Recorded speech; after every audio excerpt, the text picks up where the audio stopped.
नमस्कार दोस्तों, मेरा नाम मनोज कुमार है और आप लोगों का स्वागत है आपके अपने channel English with Monu sir में। हम लोग बेसिक एलिमेंट्स पढ़ रहे थे, जिसमें हम लोगों ने नाउन पढ़ा है, वर्ब पढ़ी है, ठीक है। और उसके बाद में हमने ऑब्जेक्ट शुरू किया है।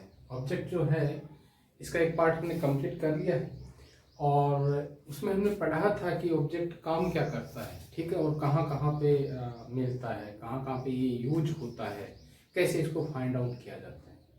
आज हम ऑब्जेक्ट के बारे में और ज़्यादा विस्तार से पढ़ने वाले हैं कि ऑब्जेक्ट कितने टाइप का होता है, ठीक है। और इसी के साथ साथ हम ऑब्जेक्ट में आने वाले कॉम्प्लीमेंट, यानी कई बार क्या होता है बच्चों को ये दिक्कत हो जाती है कि सर ये ऑब्जेक्ट है या कॉम्प्लीमेंट है, ठीक है, तो वो भी हम डिस्कस करने वाले हैं। आराम से पढ़ेंगे, ध्यान से इस वीडियो को देखेंगे, ठीक है। दोनों की डेफिनेशन लिखिए, पहले वो समझते हैं।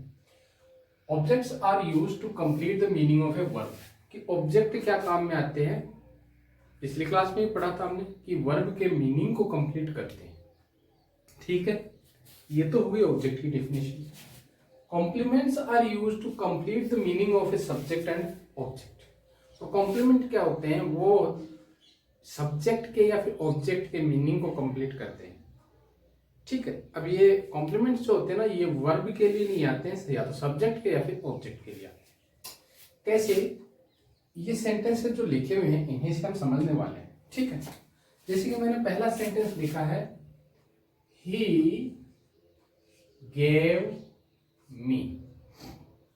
यहां तक हमें पता है ही सब्जेक्ट बन रहा है और गेव वर्ब बन रहा है, ठीक है। He gave what. देखो मैंने कल की क्लास में बताया था कि अगर ऑब्जेक्ट को फाइंड आउट करना है तो आपको व्हाट या फिर whom से रिप्लाई लेना होगा, व्हाट या whom से। अब इनमें से पहले व्हाट का लेके देखो, फिर whom का लेके देखो। अगर दोनों में से आंसर आ रहा है तो डेफिनेटली इसका एक ऑब्जेक्ट है। तो इस सेंटेंस में अगर हम व्हाट से आंसर लेंगे, ही गेव मी व्हाट, उसने मुझे क्या दिया, उसने मुझे एक अम्ब्रेला दिया, ठीक है। तो व्हाट से आंसर जो आया वो क्या बन गया, ऑब्जेक्ट बन गया। ये व्हाट से आंसर दे रहा है और ये बन गया एन ऑब्जेक्ट, ठीक। अब बच गया me. He gave an umbrella to whom। अब whom से आंसर लेंगे, he gave an umbrella to whom, तो whom से आंसर आ रहे हैं वो भी क्या होते हैं, ऑब्जेक्ट होते हैं। फर्क क्या होता है इन दोनों में? फर्क ये होता है कि एक तो हमारा डायरेक्ट ऑब्जेक्ट होगा, ठीक है, और एक इनडायरेक्ट, एक इनडायरेक्ट ऑब्जेक्ट होगा। जो नॉन लिविंग थिंग्स हैं वो तो क्या बनेंगी, डायरेक्ट, और जो लिविंग है वो क्या बनेंगी, इनडायरेक्ट, ठीक है। तो यहाँ पे मी जो है ह्यूमन बीइंग है, तो ये whom का आंसर दे रहा है और इनडायरेक्ट बन रहा है। दूसरी बात एक और बता दूं, ये whom का आंसर देते हैं और ये who का आंसर देते हैं, ठीक है।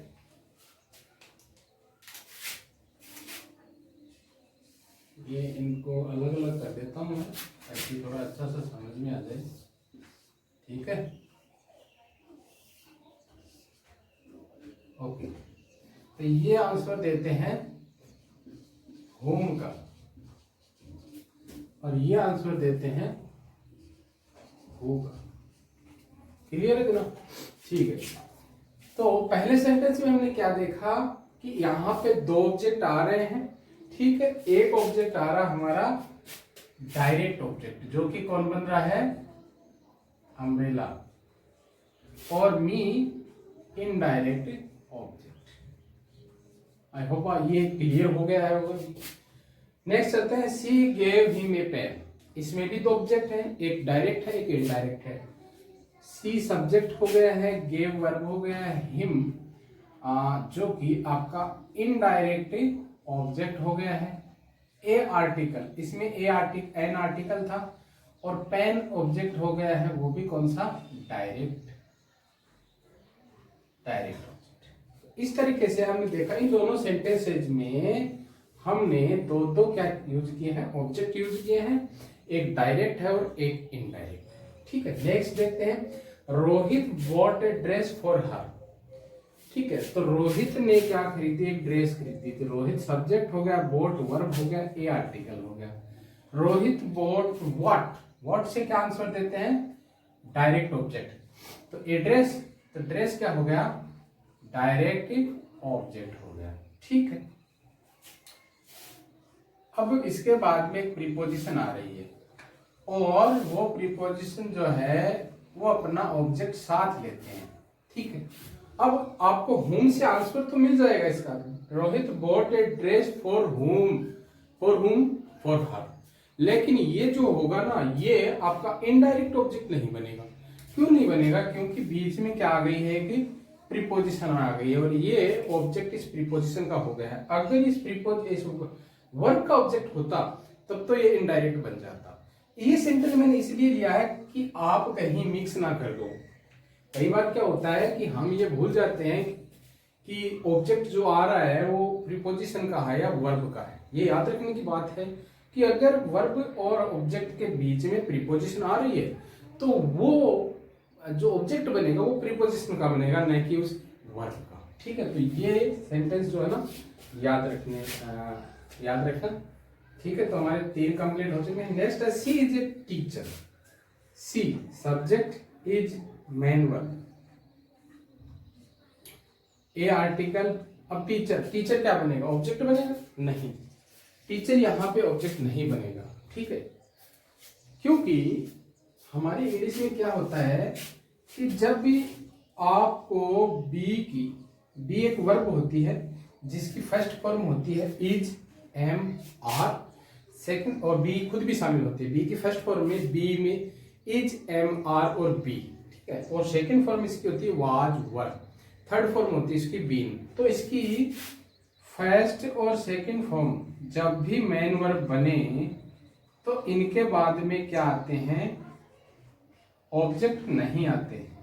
ऑब्जेक्ट नहीं आते हैं, क्या आते हैं, सब्जेक्ट के कॉम्प्लीमेंट आते हैं। ठीक है, ये सब्जेक्ट के कॉम्प्लीमेंट होते क्या है और कौन कौन बनते हैं ये अभी सीखेंगे। सब्जेक्ट के कॉम्प्लीमेंट जो है एक नाउन बन सकता है, एक प्रोनाउन बन सकता है और एक एडजेक्टिव बन सकता है। ठीक है, सब्जेक्ट के कॉम्प्लीमेंट कौन कौन बन सकते हैं, सब्जेक्ट के कॉम्प्लीमेंट एक नाउन बन सकता है, प्रोनाउन बन सकता है और एक एडजेक्टिव बन सकता है। तो यहाँ पे हमने देखा कि टीचर आ रहा है, टीचर आ रहा है नाउन है तो, और ये भी बी की फर्स्ट फॉर्म मेन वर्ब बन रही है, इज जो बी की फर्स्ट फॉर्म है मेन वर्ब बन रही है। हमारी जो कंडीशन है वो कंप्लीट हो रही है। तो इसका मतलब ये क्या है, सब्जेक्ट का कॉम्प्लीमेंट है। अब वही बात कि सब्जेक्ट का कॉम्प्लीमेंट होता क्या है, वह सिंपल सी बात सुन लो कि जो सब्जेक्ट के मीनिंग को पूरा कर दे या सब्जेक्ट के बारे में कुछ हमें एडिशनल जानकारी देते, वही क्या होता है, सब्जेक्ट का कॉम्प्लीमेंट होता है। ठीक है, तो ये टीचर कौन है, ये टीचर सी है। तो जानकारी दे रहा है सब्जेक्ट के बारे में ये टीचर, इसलिए ये टीचर क्या हो गया, आपका सब्जेक्ट का कॉम्प्लीमेंट हो गया, यानी सी का कॉम्प्लीमेंट हो गया। नेक्स्ट देखते हैं, ही सब्जेक्ट है, इज मेन वर्ब है और शैड आपका सब्जेक्ट का कॉम्प्लीमेंट है। कैसे बना, ये सेड कौन है, ही है, तो ही के बारे में उसकी कंडीशन बताई जा रही है, तो कंडीशन बताई जा रही है तो ही का ये कॉम्प्लीमेंट हो गया। नेक्स्ट है she became a doctor. She subject है, बिकेम मेन वर्ब है, ठीक है, और ए आर्टिकल है और डॉक्टर सब्जेक्ट का कॉम्प्लीमेंट है। वो एक डॉक्टर बन गई, ठीक है, तो सी का कॉम्प्लीमेंट डॉक्टर हो गया। ये डॉक्टर सी बनी है इसलिए सी का कॉम्प्लीमेंट डॉक्टर हो गया। Ram is an engineer. Ram subject है, इज मेन वर्ब है, एन आर्टिकल है और इंजीनियर सब्जेक्ट का कॉम्प्लीमेंट है। सब्जेक्ट का कॉम्प्लीमेंट कैसे बना है, क्योंकि ये राम जो है सब्जेक्ट जो है वही क्या बना है, इंजीनियर बना है, और इंजीनियर इस सब्जेक्ट के बारे में हमें जानकारी दे रहा है, तो ये क्या बन गया, इससे राम का कॉम्प्लीमेंट बन गया, सब्जेक्ट का कॉम्प्लीमेंट बन गया। कुछ सेंटेंस आगे दे रखे हैं जो कि कॉम्प्लीमेंट के बारे में हमें कुछ ज्यादा जानकारी देते हैं, ठीक है, तो वो भी समझते हैं। Shyam appears happy, Shyam subject हो गया, अपीयर्स मेन वर्ब है और हैप्पी कॉम्प्लीमेंट है। ये श्याम ही हैप्पी है इसलिए हैप्पी क्या हो गया, कॉम्प्लीमेंट हो गया। दूसरा ये एडजेक्टिव है, ये भी कंफर्म कर लो, ये नाउन था, ये नाउन था, ये एडजेक्टिव था और ये नाउन था। सी सब्जेक्ट हो गया है, सीम्स मेन वर्ब हो गया है और शैड कॉम्प्लीमेंट हो गया है और ये एक एडजेक्टिव है। देखो जितने भी ये आप वर्ब के बाद में जो देखोगे ना, जो मैं कॉम्प्लीमेंट बता रहा हूँ वो सारे के सारे इस नाउन के बारे में बताते हैं हमें। जबकि अगर इसके बारे में देखो, ही गेव मी, क्या ये ऑब्जेक्ट जो है कॉम्प्लीमेंट बन सकता है? नहीं, क्योंकि ये अलग है और ये अलग है, अम्ब्रेला अलग है और ये अलग है, ठीक है। जबकि इसमें आप देखोगे ना तो सब्जेक्ट के बारे में ही बताया जाएगा। नेक्स्ट देखते हैं, Ram subject became main verb an article और इंजीनियर कॉम्प्लीमेंट, ठीक है, और ये एक नाउन है। मोनू सब्जेक्ट है, बिकेम मेन वर्ब है, ये आर्टिकल है और डॉक्टर कॉम्प्लीमेंट है और ये भी एक नाउन है। वी सब्जेक्ट है, मेड मेन वर्ब है, रमेश मॉनिटर। यहाँ पे आपको थोड़ा सा अलग सोचने की सोचना पड़ेगा। कैसे? क्योंकि यहाँ पे मेड के बाद में रमेश आ रहा है जो कि वी और रमेश एक नहीं है, इसलिए कॉम्प्लीमेंट नहीं हो सकता। अभी तक हमने यहाँ पे जो देखे थे वो क्या थे, ये सारे के सारे हमने देखे थे, ये सब्जेक्ट के कॉम्प्लीमेंट पढ़े थे हमने, ठीक है। और अब इनमें जो देखेंगे वो देखेंगे हम ऑब्जेक्ट के कॉम्प्लीमेंट। सब्जेक्ट के कॉम्प्लीमेंट कौन थे? जो कि हमें सब्जेक्ट के बारे में हमें कुछ एक्स्ट्रा नॉलेज देते हैं, वो सब्जेक्ट के कॉम्प्लीमेंट थे। और ये ऑब्जेक्ट कॉम्प्लीमेंट कौन बनेंगे? जो कि ऑब्जेक्ट के बारे में हमें कुछ एक्स्ट्रा जानकारी देंगे। जैसे वी मेड रमेश, हमने रमेश को बनाया, ठीक है, तो रमेश इसका ऑब्जेक्ट हो गया है। इस वर्ब के बारे में ये हमें कुछ जानकारी दे रहा है, इसलिए रमेश जो है ऑब्जेक्ट हो गया है, ठीक है। मॉनिटर, अब मॉनिटर जो है ये क्या बन गया आपका कॉम्प्लीमेंट, और कॉम्प्लीमेंट किसका है? ये ऑब्जेक्ट का है। अब पता कैसे लगे सर ये सब्जेक्ट का है ऑब्जेक्ट का है? मैंने एक बात बताई, याद रखना कि जो सब्जेक्ट के बारे में बताएगा वो सब्जेक्ट का कॉम्प्लीमेंट होगा, जो ऑब्जेक्ट के बारे में बताएगा वो ऑब्जेक्ट का कॉम्प्लीमेंट होगा। ये मॉनिटर किसको बनाया गया है? रमेश को बनाया गया है, तो रमेश हमारा ऑब्जेक्ट है, तो ये ऑब्जेक्टिव कॉम्प्लीमेंट हो गया।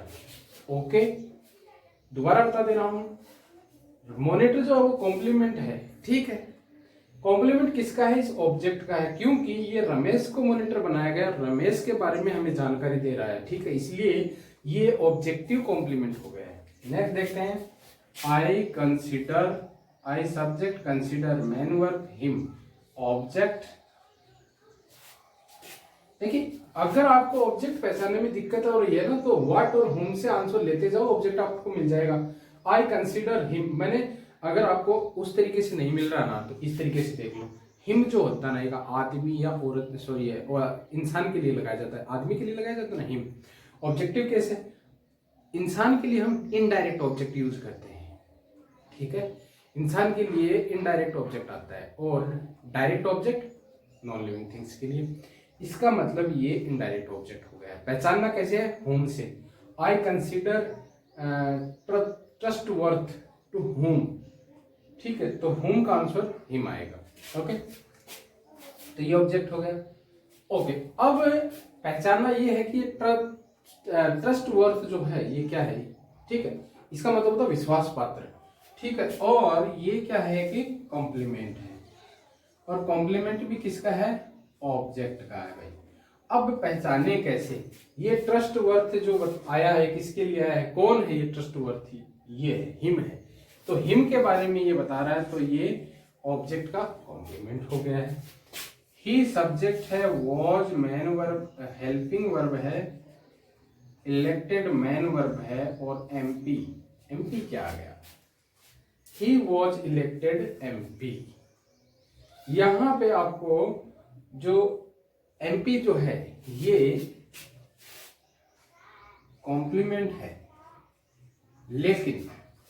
लेकिन ये कॉम्प्लीमेंट जो है ना ये सब्जेक्ट का है ना कि ऑब्जेक्ट का है। कैसे है ये भी हम देखेंगे। ये सब्जेक्ट का कॉम्प्लीमेंट कैसे बना, क्योंकि इलेक्टेड कौन, ये एमपी इलेक्ट कौन हुआ है, ही, इसको चुना गया है, तो ये सब्जेक्ट के बारे में हमें जानकारी दे रहा है, इसलिए सब्जेक्ट का कॉम्प्लीमेंट हो गया। ये बीच में एक सब्जेक्ट का कॉम्प्लीमेंट ये लिख देता हूं, ये सब्जेक्टिव कॉम्प्लीमेंट का एग्जाम्पल आ गया है, ठीक है। नेक्स्ट है हर पेरेंट्स, हर पजेसिव एडजेक्टिव है, पेरेंट्स सब्जेक्ट है, कॉल्ड मैन वर्ब है, हर ऑब्जेक्ट है, और चीकू इस ऑब्जेक्ट का कॉम्प्लीमेंट है। ऑब्जेक्ट कॉम्प्लीमेंट कैसे बना है और ये ऑब्जेक्ट कैसे बना है, her parents called her parents called her Chiku, मतलब उसके पिताजी, उसके माता पिता जो है उसको चीकू बुलाते हैं। तो ये चीकू बुलाया किसको जा रहा है, इसी को ना, हर को, तो ये ऑब्जेक्ट का कॉम्प्लीमेंट हो गया है। आई होप आपको समझ में आ गया होगा, नहीं आया है तो आपके कमेंट करें, और दूसरी बात वीडियो देखने के बाद में लाइक जरूर करें, क्योंकि इससे ना मनोबल बढ़ता है अच्छे वीडियो लाने के लिए और ज़्यादा मेहनत करने के लिए, ठीक है। तो कैसा लगा ये भी बताना और लाइक जरूर करना। तो मिलते हैं एक और अच्छे से वीडियो के साथ, तब तक नमस्कार।